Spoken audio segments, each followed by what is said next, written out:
All right, Coach, first practice in the book for EIU, and a little different for you. First practice as a head coach. I guess going into that, what are some things that were a little bit different for you than doing this for the other 15, 20 years that you've done it? It was certainly a really fun adjustment, an opportunity to connect with more guys, and but not having hands-on, one small group of guys. The whole practice is a little bit different. To see their incremental growth, even from one play to the next, it was always really rewarding as a position coach. But to kind of open my vision up a little bit, and again, as I said, just have more relationships with more players. I think it was really fun to do. Now, for today, for you guys, it looked a lot like almost like a fundamental day, since you probably put a lot of stuff in on paper in the classroom, but the first day where you've actually been able to get out here and touch the football. Correct. And that's how we're going to win. We're going to win by being great fundamentally. So scheme it can be overrated at times. We have really intelligent coaches and coordinators on both sides of the ball, but we're going to win by being great teachers out here on the field and getting the fundamentals where we need them to be to execute on a play-to-play basis. Now, I know one of the media people asked you this a little bit, kind of two guys you've known for a long time as your offensive and your defensive coordinators, and how, I guess, difficult or easy for you is that going to be to kind of maybe let them do their jobs and kind of just help guide them? Well, I think it's going to be really easy for a couple of reasons. They're great human beings. They believe in all the same things about being a football coach, about being in it to develop young men, to help them be better, to serve them on a daily basis. So I trust them implicitly because of all of that, and they're both extremely intelligent and very good football coaches. And because I've had such a long-standing relationship with both of them, it's easy to know those things also. So it's extremely easy for me to look at those guys and know that we're in great hands on both sides of the ball.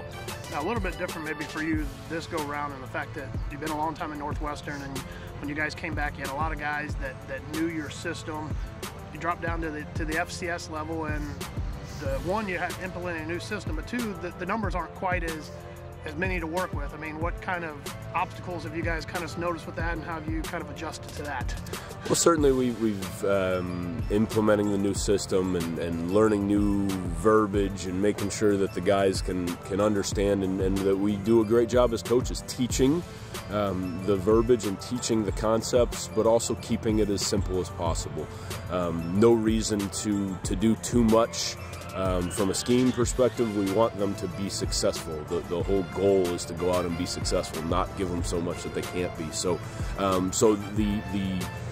the adjustment has been on our end as coaches to say, okay, we've got all these things that we can do. What can we teach in the limited amount of time that we've had to teach it, and then what can we expect them realistically to go out there on the football field and execute? And then when we came out here, it was just about the tempo of practice, whether we've got 22 guys, which is all you need, or whether we have 62 guys. The tempo of practice is going to be critical. It's going to be the mindset to move quickly with everything that we're doing, whether it be offense or defense, that we're going to do everything with great urgency.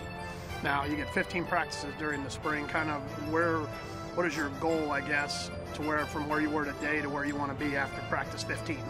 I want to have a tremendous attitude, great work ethic, and have a better football team first and foremost. That we bought into each other more, that we were all pointed in the same direction, and then figure out who we have as players. On both sides of the ball, we're going to need who are our best 11, and then who are those next 7 or 8 guys that can help us win in the fall, and that need a role to help us win in the fall. And you don't just consistently win with just 11. You can win with 22, but to do it consistently over a period of time, you're going to need to develop that depth.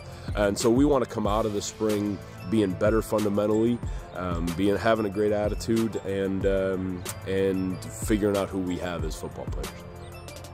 Thanks, Coach.